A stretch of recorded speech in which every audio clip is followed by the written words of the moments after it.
Well, hello everybody. It's 12 o'clock here in London in the UK, so we're going to kick off today's GNI live session. Thank you so much for being here with us. We're really excited to have you along with our series of lives that we've been running as part of the Google News Lab, as part of the Google News Initiatives range of live workshops that we've been running over the past few weeks, and we have some coming up as well. So it's great to have you guys with us. And as you know, we'll be talking today about visualization and mapping and the tools that you guys can get started with as you're telling stories.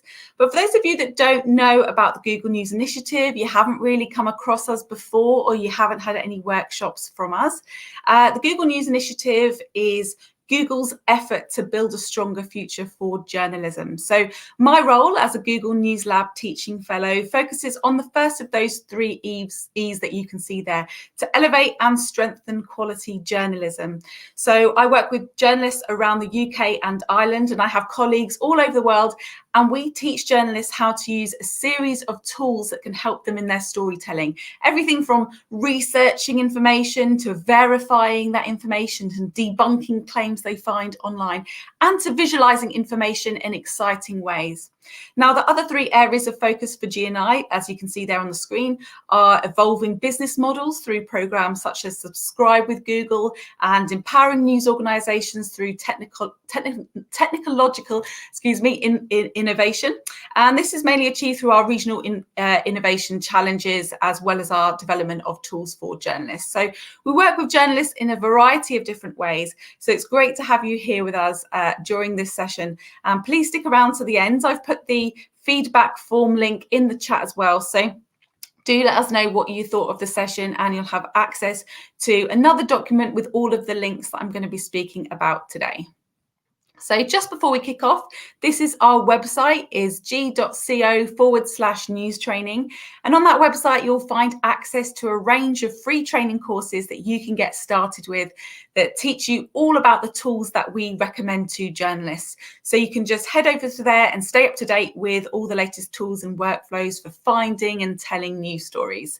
So I'm going to refer back to this site over the course of the training today, but definitely do jot it down, or as I say, it will be on that feedback form if you guys fill that in, and you can get all that information direct to your computer, because we really want as many journalists as possible all around the world to start using these tools that are freely available to you to better your storytelling, so you can basically focus on the task at hand, which is telling the story, doing that investigative work, and not struggle with any of the technical elements, or coding or researching and having lots of different documents to work with. We want to make your lives as easy as possible so you can focus on the task at hand.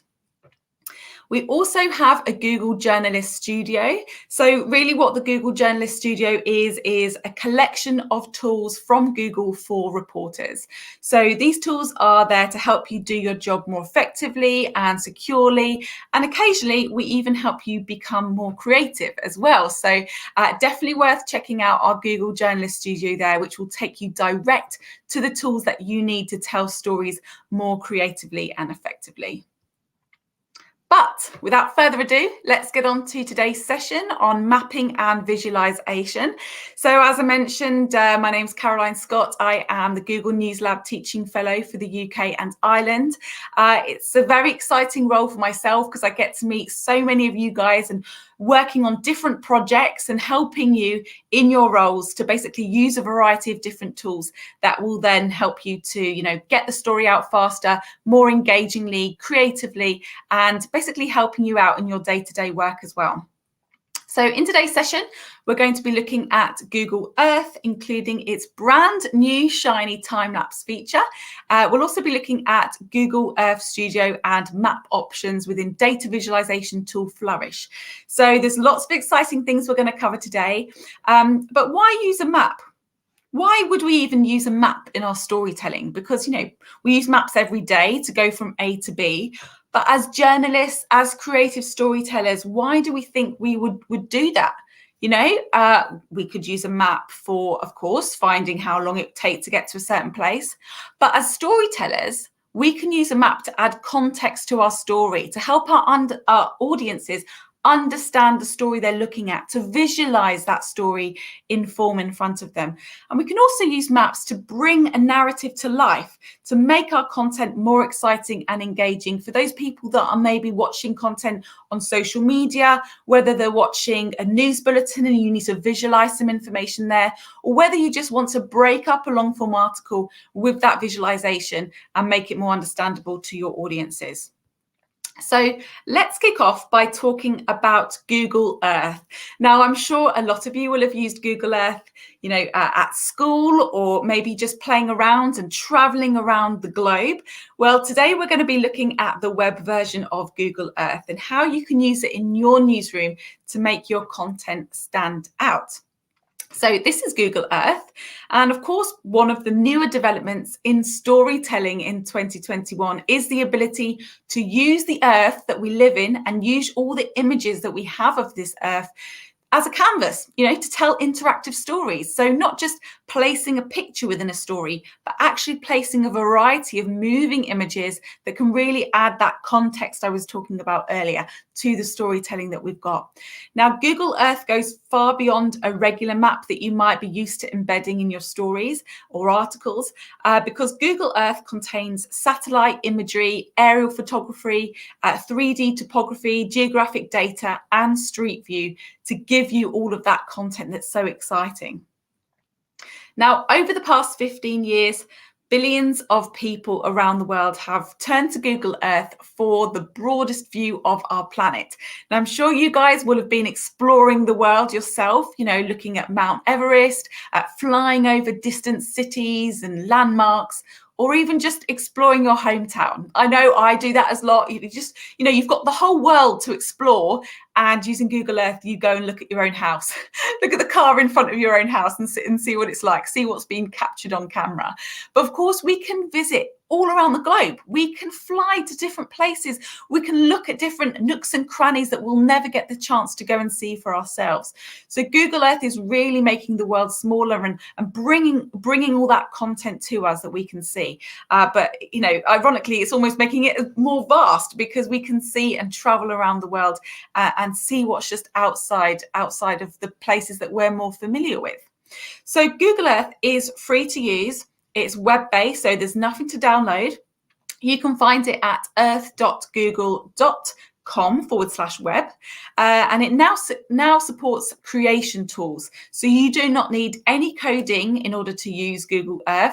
It's really, really exciting because it's available to all of you guys who maybe are just starting in your careers in journalism, to those of you that have been in the industry for decades. So this is a really exciting time to get started with Google Earth because we've got lots of updates that I'm going to go through today. Now, I just want to draw your attention to this project here called Finding Home. Now, prior to the development of the creation tools I'm going to be speaking about today, all the elements of a story using Google Earth had to be created using HTML, coded into Earth as a special project. Now, one of the first uses of this was a series from Time called Finding Home. Now, it told the story of a family of Syrian refugees as they left Syria and had a child and moved to Europe. Now you can see here with this lovely little animated graph they've got here, you can see the story traces families and their journey across Europe, showing how they travelled through text and videos, explaining what was happening at each point along the way.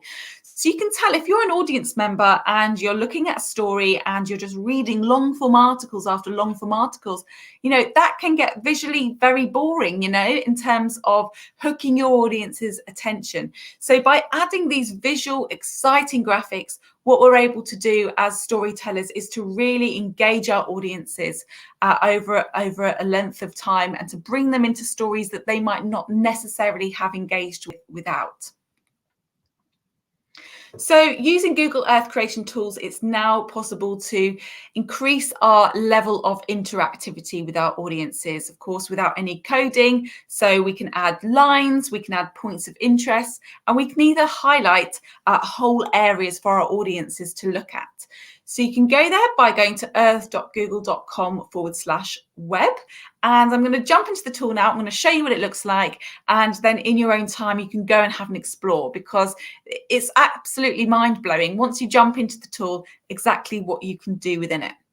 So I'm just going to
chat if you can hear me.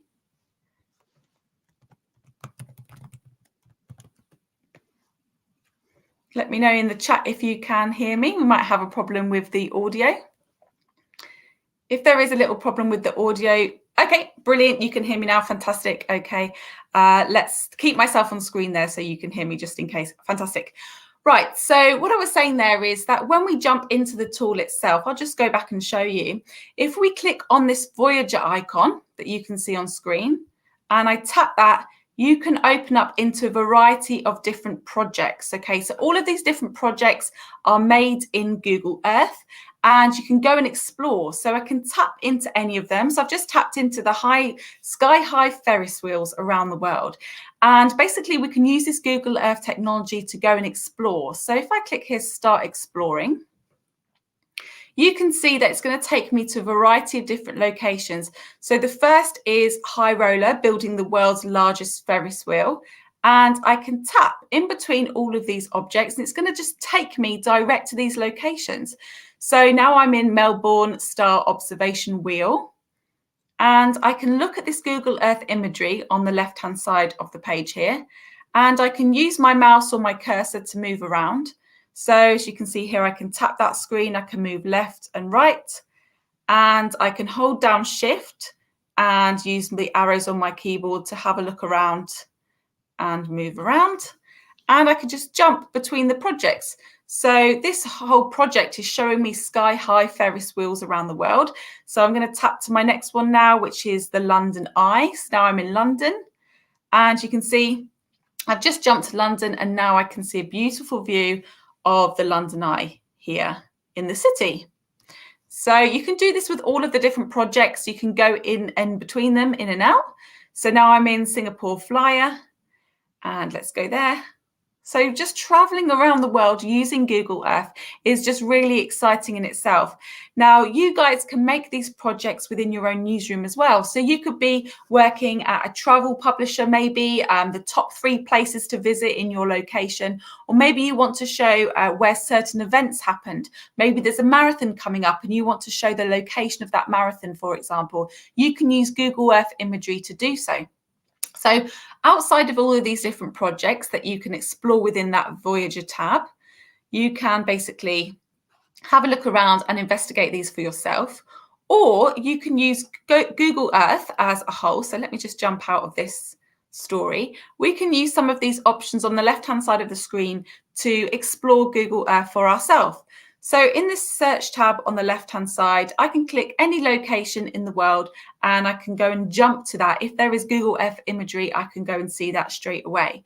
So let's say I wanted to go to, let's go to Thailand. I'm going to jump to Thailand. And it's going to take me to Thailand, and I can either jump into like a monument in Thailand, or I can see the country as a whole. So here I've just typed in the country of Thailand. But if I wanted to go to an actual landmark within the world, I could do so. Let's go to Buckingham Palace here in London. I can jump, and it's going to take me all the way to that location. So you can see now I'm being zoomed in, and I can go straight to Buckingham Palace. Okay. So what I can do is I can explore these locations by using this magnifying glass here.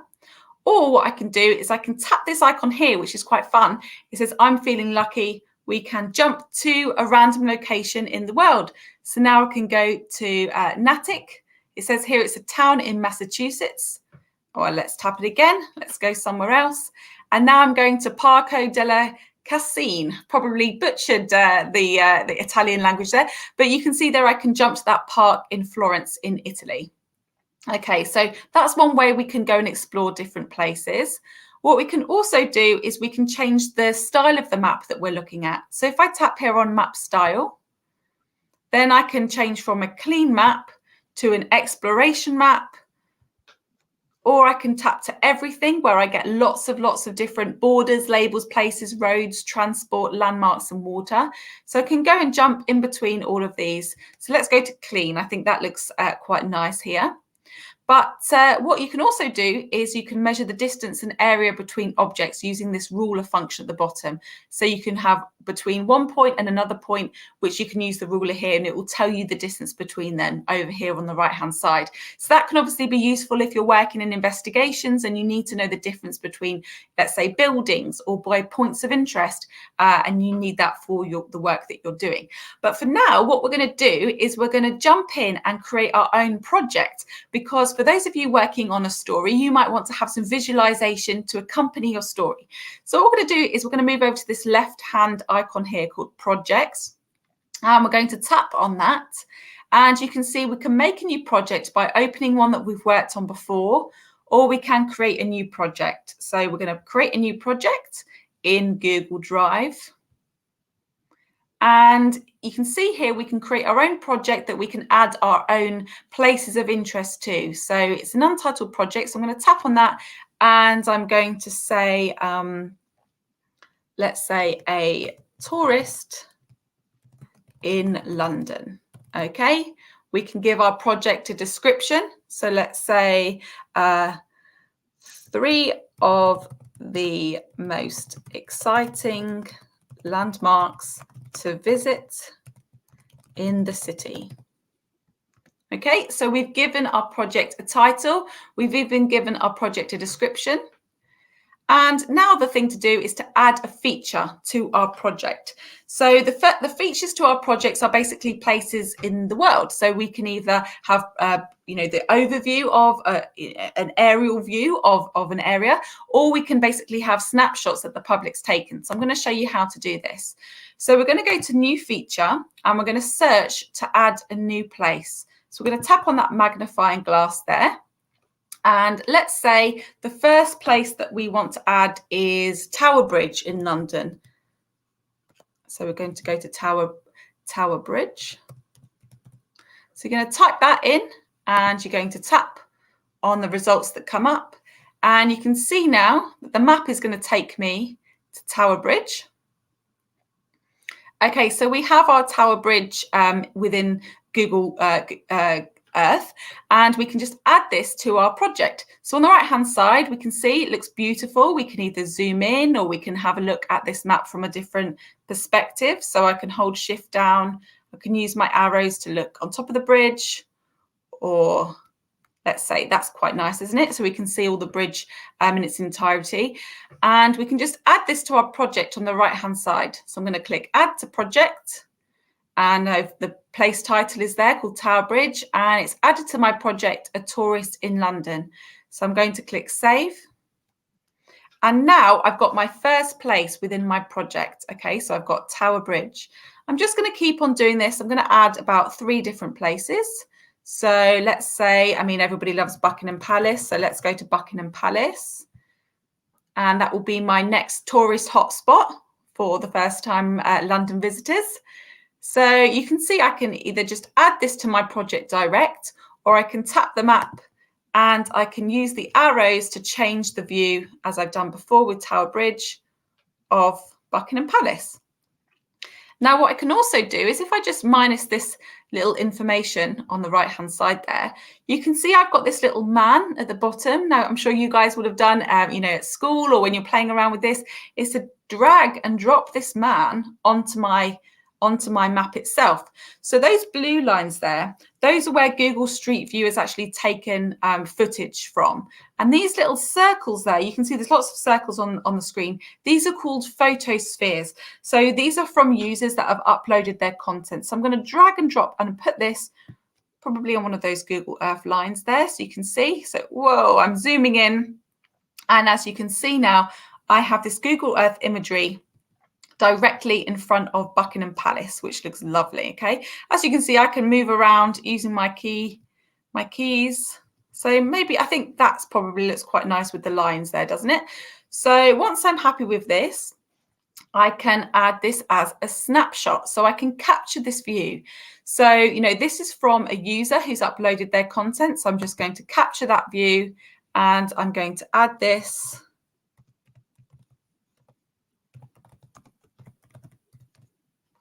to A Tourist in London, and I'm going to click Save. And now you can see here I've got Tower Bridge and Buckingham Palace within my project. Let's add one more. So we've got 3 up there. Okay, let's go to the Tower of London.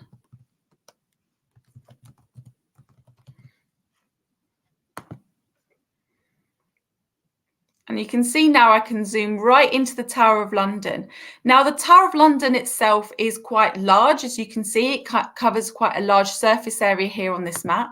So if I wanted to draw attention, not just to this building here, but to also the surrounding areas of the Tower of London, what I can do is I can go down to the bottom of my screen here and you can see this little line symbol. And this is where I can draw a line or a shape on screen. So I'm going to tap that now. And I can select my starting point and I can essentially draw around the space like this, make a beautiful little border, and I can end on that first point there. And what it's going to do is it's going to say to Google Earth, this is the whole area which I want to highlight to my audience. Okay, so let's call this Tower of London. And click Save, okay? And that will make sense in a moment. So you can see there on the map, if I was just to minimize that, you can see now that whole area has been highlighted on this map, okay? So I've got my 3 areas. I've got Tower Bridge, I've got Buckingham Palace, and I've got the Tower of London, okay? Now that area in itself, if I tapped into that, I can see this little pencil icon on the Tower of London. So if I can click Edit Feature, now I can change what this is going to look like. So you noticed before that every time I go to a new location, it will pop up with an information box. This is from the Google Knowledge Graph.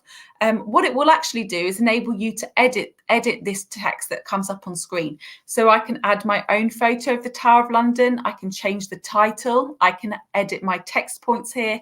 And I can also, where my line is surrounding this object, I can change the coloration. I can even change the fill color, which is around that Tower of London there. So I can really have fun with the look and feel of this. Maybe I want to personalize it more to my actual projects and what I'm, let's say the brand I'm working for, the coloration of that brand. So you can use custom colors to have a little bit of fun with it and even change the opacity of that color itself. Okay, so you can edit all of these places individually here. But what you can also do is you can also add a front image, which comes up at the front of your project. So I'm going to do that now. But if I click on this drop-down menu, I can add a full screen slide. And what this will do is when somebody opens my project, they'll have like an introductory slide, which shows an image of what you're trying to demonstrate. Maybe it has your logo on it from your company. Maybe it's just a picture that you're using. Of course, make sure you have the rights to everything that you're using. But you can go on and you can change the title. So let's say 3 places to visit in London. And we can click here and add a picture. Now I can either upload a picture from my computer, I can do a Google image search, of course, YouTube, Google Drive, your own photos, or you can add a URL. So let's say if I put in here London and I search, okay, I can choose a photo as well from the net. Always make sure that you have the rights to use images that you do choose. And you can see now that I've got an image for my whole project. So if I go back now, you can see I have my 3 different locations, and I've also included this title slide. Now, if I was to play my whole presentation out, it would have that presentation slide at the end. So just going to hover over it to these 2 different horizontal lines. I'm going to drag and put it at the beginning of my presentation. So now when I click on present, I can see what my presentation is going to look like. So I click on present and you can see I have my image here with my title. And just like we saw there within the Voyager icon, now I can go between my individual projects. So I click on the right-hand arrow and I'm at my first location. So I'm at Tower Bridge. And then I want my audience to be able to travel to my second location. So I'm going to go jump straight to that view of Buckingham Palace that I set earlier. And of course, they have the ability to move this map as well and have a look themselves. And then I can take them to my to my third location, which is the Tower of London. And you can see that whole area has been highlighted how I set it. So you can really have a lot of fun with this, play around with Google Earth. You can edit all the functions a lot more than what I've demonstrated there, but it's just to show you a good overview of what it looks like when you jump into Google Earth. It's an exciting little project to work on if you are going to be using Google Earth imagery. Just jump in and play around with it. Now you can see here, this is my project, A Tourist in London. You can see at the top, I can either choose to share this project with somebody else, or I can tap these 3 dots and I can export as a Kml file if I choose to do so. But you only want to do this if you're going to be using this as an overlay in Google Earth Studio, which we will get onto. So the majority of you will be using this to share your project with other people, okay? And outside of your project, you can choose to delete that project, or you can choose to add new projects as you go. So you can have multiple projects here. So that's a very quick overview of the functions of creating your own project within Google Earth. You know, there's so much of the world to explore. If I zoom out, you can see it's an amazing globe. You can zoom into so many different locations and really explore. So if you are going to be helping your audience to visualize the story, definitely using all these points is so important. Now, one of the latest features that's actually been updated this month is the ability to use time-lapse within Google Earth. Now, previously, it hasn't been possible to access historic imagery within Google Earth itself. But with this latest update, you can create time lapses and look at how the surface of the planet has changed over the last 15 years. Now, this is really important because our planet, of course, isn't static. It's not a single snapshot in time. Our audiences are interested to see how time has changed the planet, how what we've done has changed the planet, deforestation, or maybe the building of objects in certain areas. So since launching Google Earth, we've been exploring how our 3D replica of the world could reflect our planet as it is. It's alive. So I'm going to play you a little video now so you can see a little bit more about our time-lapse feature and why it might be interesting for you guys to use in your stories.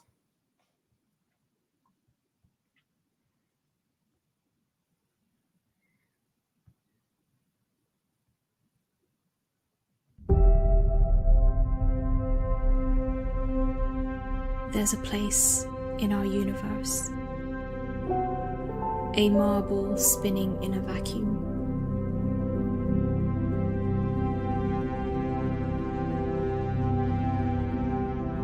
It contains life. It contains us. It may look solid and enduring, but now we can see it differently. Across time, living and breathing. Across time, we can see that we, all of us, are changing this place faster than ever before. We can see the impact of the way we live.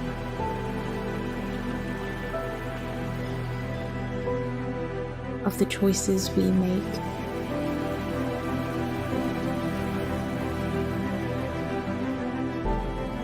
And see their consequences.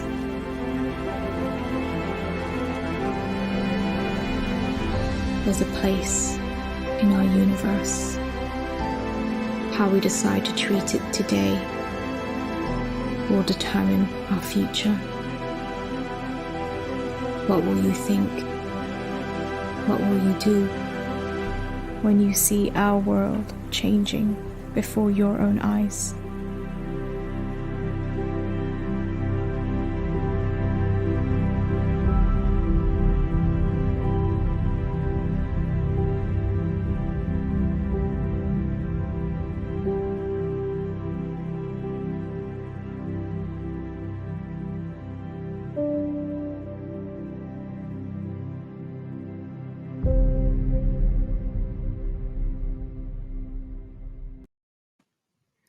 So it is pretty exciting, the ability to do this, to bring our time lapse into our visuals for our audiences to see. So there are various options that we might use a time lapse. Maybe we want our audiences to see the change over a certain time, or maybe we want to just create exciting visuals to help add context to our story.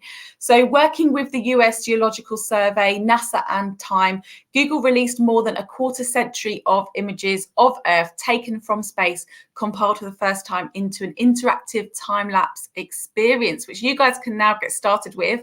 It's completely free to use, and I'm going to show you how that works as well. So this is really a huge update for us here at Google, because 20 million satellite photos from the past 37 years have been embedded into Google Earth for the first time. Okay, guys, so creating this kind of seamless and explorable view of time of the planet. So essentially, Google Earth snapshot of the planet has evolved into this way that we can explore video of nearly 4 decades of planetary change. So there's lots of ways that we can use time-lapse within Google Earth. I'm going to show you how to use it. It's not a completely separate function to Google Earth, it's within it. So when you go to Google Earth, you can access that time-lapse straight away. So the first way to do it is we can search for anywhere on the planet, and we can zoom and pan around the globe and see back in time for years and years ago. Or we can explore nearly 200 locations based on thematic lists. And we can also learn about the imagery by selecting one of 5 guided tours created in partnership with Carnegie Mellon University's Create Lab that helps us understand how and why the planet is changing.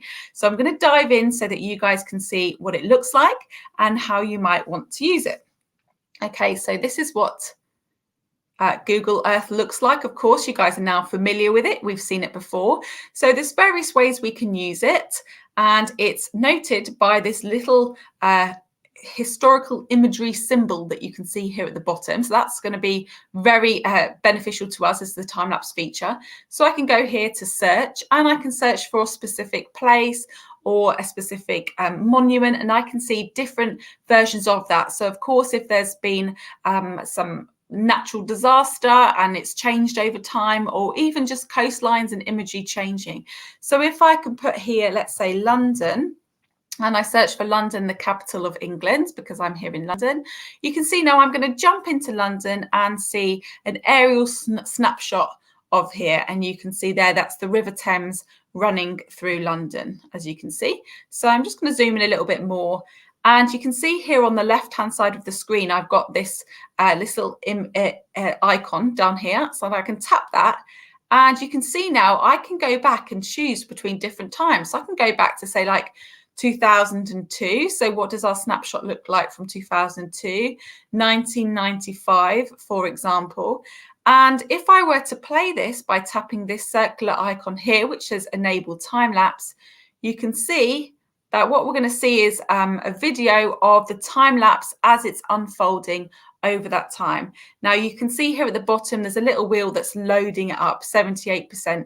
So obviously with streaming and me screen sharing with you guys, you might not be able to see this totally beautifully, but on my computer, it does look lovely. So definitely do have a play around and experiment with this software yourself.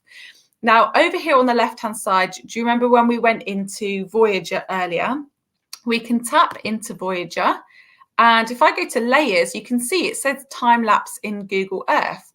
So if I tap into time lapse in Google Earth, you can see now that on the right-hand side of the page, what it's going to do is it's going to show me all of these different stories. So just as I mentioned on that previous slide, we can see different stories of changing forests, fragile beauty, sources of energy, our warming planet, and urban expansion. So let's go into changing forests. And if I click into that, what it's going to do, it's going to take me through a project that's been specifically designed to show time lapse and to show the change over time. So you can see here, this is soybean farming in Bolivia. It's just loading up, so hopefully you guys will be able to see it in a second. But over time, you can see the change of the world's forests in this example, and you can use this within your storytelling to show what's happened over time within the Amazon rainforest. So you can see there that the imagery is changing year by year as this is loading on the right-hand side of my page. So it's a really interesting tool that you can see the changes over time. You can use it to add context to your story. And it's just a really interesting thing to go and have a look at and play around with yourself. Now, you can also tap, if I go back into that Voyager icon here on the left-hand side, if I go back into my time lapse here, on the right-hand side of the screen in this pop-up, so we saw that there's stories. We can also go to featured locations. So you could go down into any of these featured locations or topics, and you can visit the time lapses there as well. So there's so much for you to explore with this time lapse feature. It's brand new, so we're very excited about it. So definitely make sure you go and check it out because there's lots to go and visit there.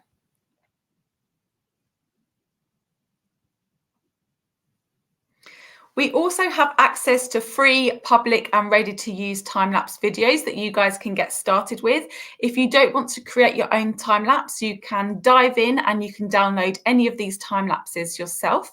So let's say that you're working on a story and you think, this could really do with a bit of visual excitement, maybe some B-roll, maybe you want to add a story to your social media. You can just go to g.co/time-lapse videos. And it will look like this when you dive in.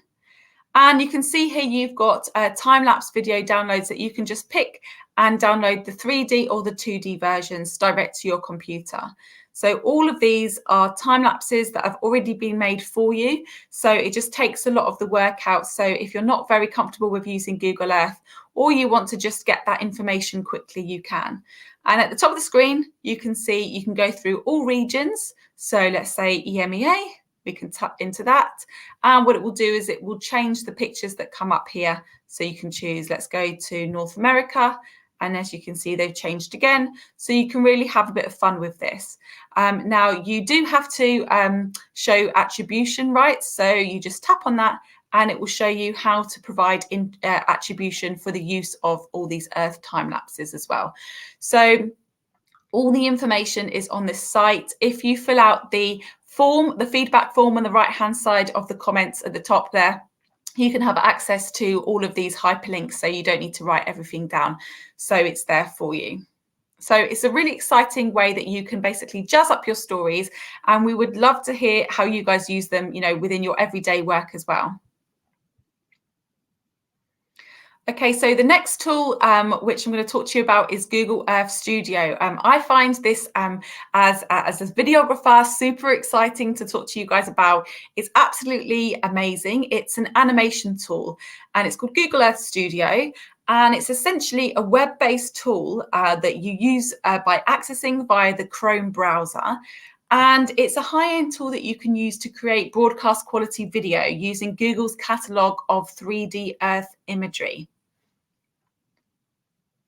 So I'm going to play you a little video to show you what this looks like as you see it. It's almost, like watching some high-end movie that you guys can create yourself. It's absolutely beautiful. So let me play you this video and you can take a look for yourself.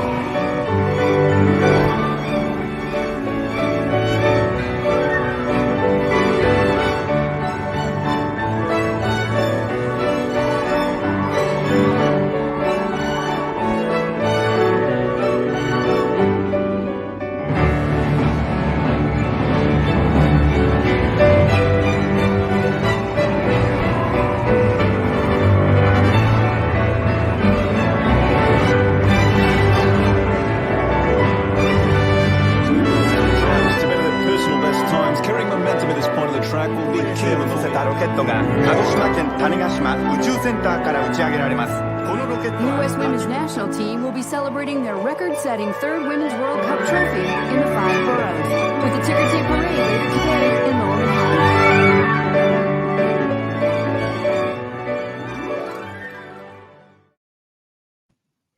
So as you can see, it looks absolutely amazing. I'm going to show you how to get started with Google Earth Studio now. So I'm going to jump into the tool. So this is what Google Earth Studio looks like when you first dive in. And you can see on the front, you can create a new project, or you can open projects that you've previously worked on. So I'm going to create a new project because I'm sure that you guys can open this at home and you can have a go with yourself. So I'm going to tap on this downward arrow here and I'm going to click Quick Starts. And as you can see here, I've got templates that I can start with. So this is my zooming in motion, and all of these you will have seen in that video just now. I can orbit certain locations. I can go from point to point within a video as well. And I can also spiral around an object. So all of this is creating that animation that's going to stand out to our audience. So let's just, for ease, I'm going to choose this Zoom 2 version now. And I'm going to click Start. Okay, so remember you're in the Quick Start project guide, and we're going to click on Start. And once I'm in the project itself, what I'm going to do is I'm going to choose my point of interest, so something that I want to draw my audiences to. So let's say, for example, let's pick a random one. Let's say the Statue of Liberty. Here we go. We've got the Statue of Liberty on Liberty Island, New York, USA. And you can see there now I'm at the Statue of Liberty. So Google Earth imagery has zoomed in and enabled me to see my project. So if I zoom in a little bit more, I can really play around with the look and feel of how I'm viewing this imagery. So let's say that I'm really happy with this. So I'm going to position my frame here using my keypad or using the tools that I've got on my keypad itself, or dragging that picture around. I'm going to position it how I like.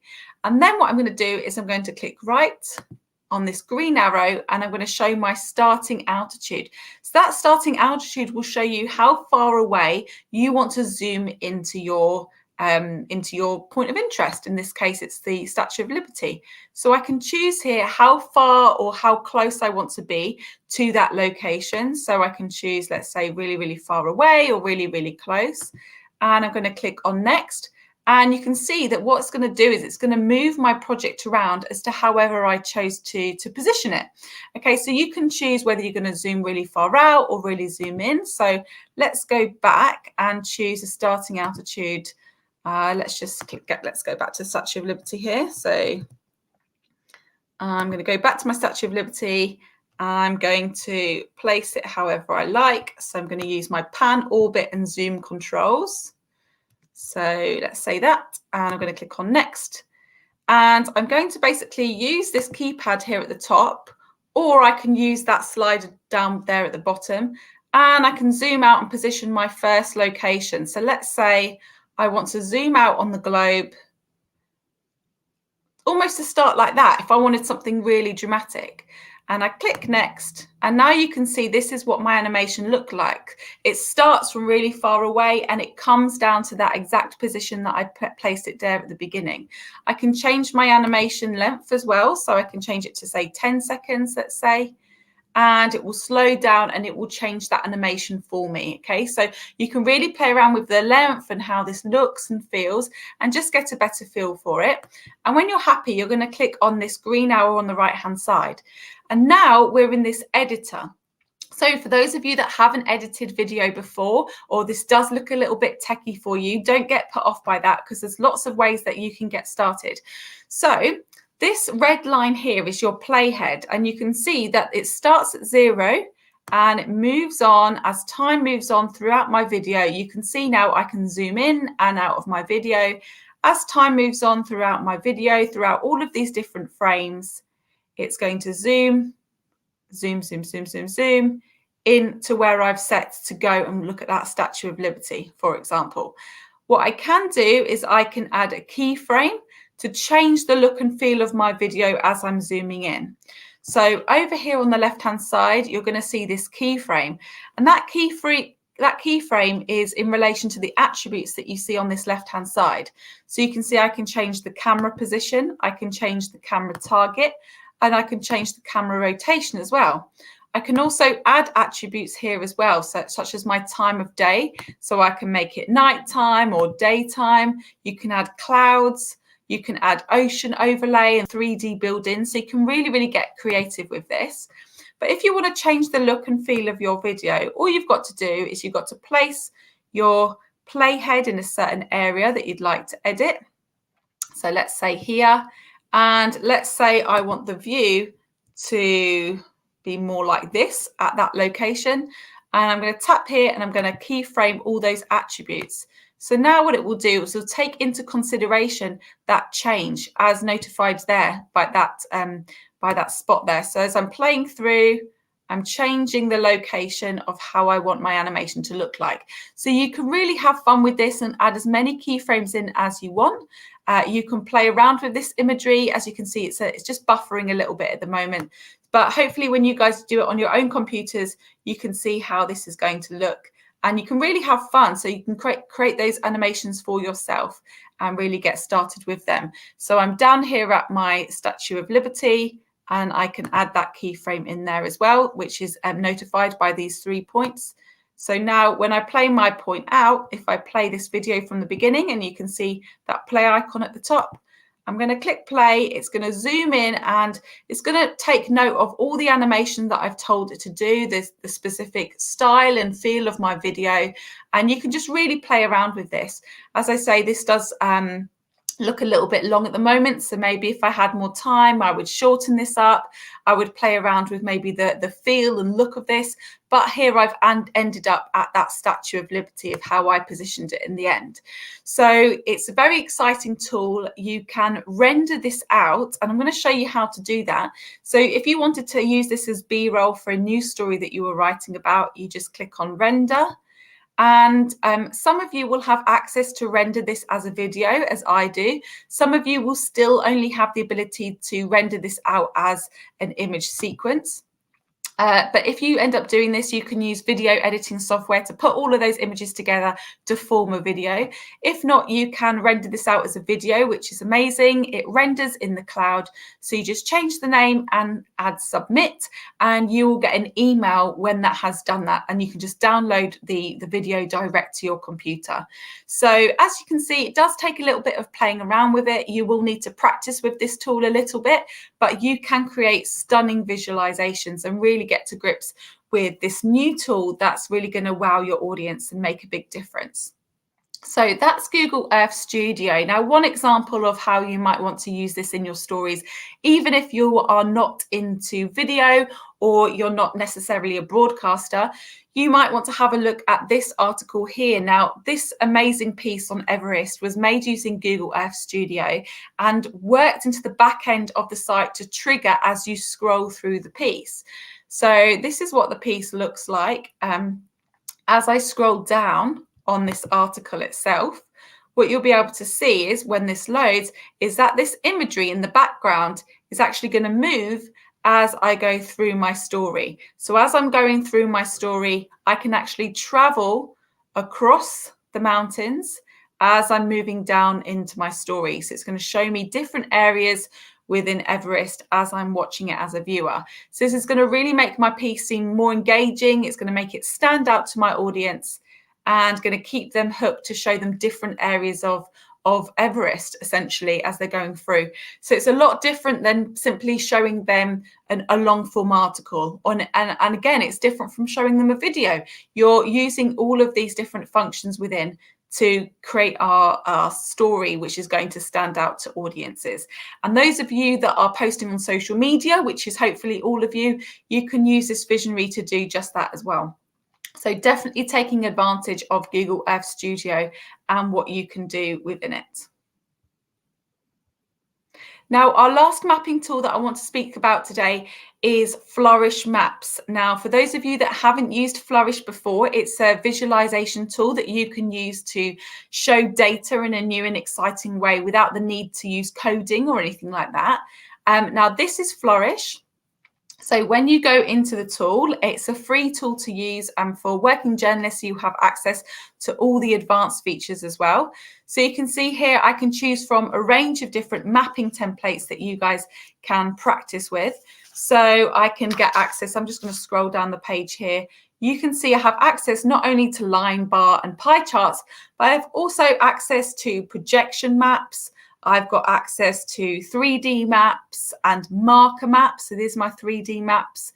Going down here, you can see marker maps, arc maps. You can even see connection globe there at the bottom. So you have a variety of map templates that you might also want to try out. So if you haven't got started with Google Earth Studio or Google Earth and you want to give Flourish a try, then Flourish is there and available for you guys to use. And as I mentioned, all journalists have access to the free upgrade as well. You can just apply for that and then get started using your personal email address. So if I wanted to make, for example, a projection map, let's say on Africa, I can just jump into this template. So I'm in a template and you can see there's already been data that's been uploaded to this template. So you can see there, I've got my outline of Africa here. And I can add data myself, or I can just change the data that's within this map. So it's already got data uploaded into all of these different areas within Africa. And I can either upload my own data or change this data here so that it changes in the preview screen. Let's jump into another one. So let's say we want to go to Europe.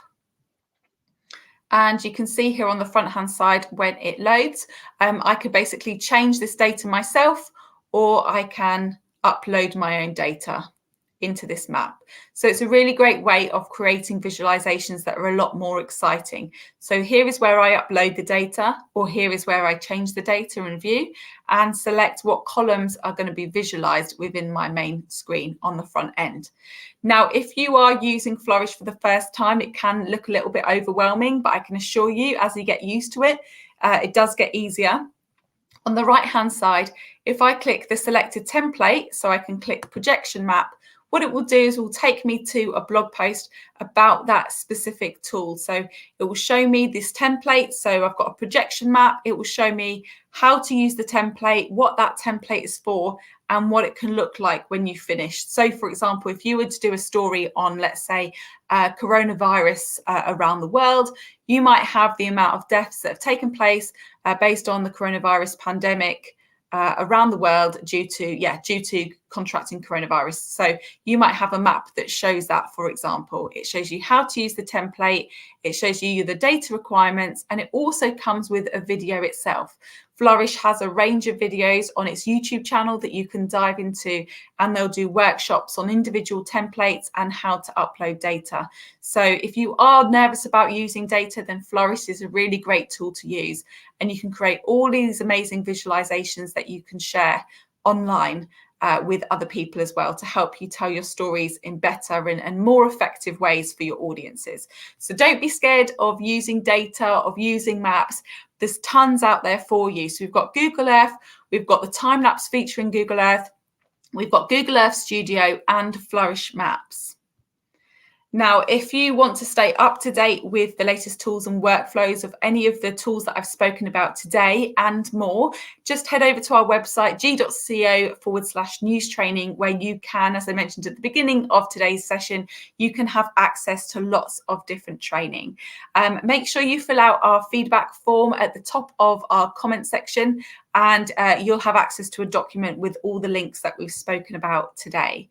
And if you would like support for your own newsroom, if you've got questions or tools that you would like to discuss, just contact us, newslabsupport@google.com. And if you would like training for your individual newsroom, we also offer that.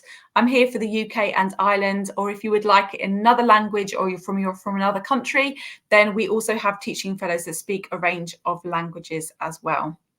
So with that, thank you very, very much for joining us today. We do have some more GNI Lives coming up in the next few weeks, so make sure you subscribe to those, reserve your spot, and get on our email list so we can email you and let you know what's coming up. But thank you very much for joining us today. I'm sorry the audio at the beginning was not great. However, you can go back and re-watch this session anytime you want, okay? So make sure you do go to this bit.ly link that I've just put on screen now, and you can fill out the feedback form and you can get started with all of these tools, which is fantastic. So do let me know how you get on, and I will see you all in the next few live streams soon. So check us out on Google News Initiative YouTube page, and we'll see you all very shortly. Bye-bye now.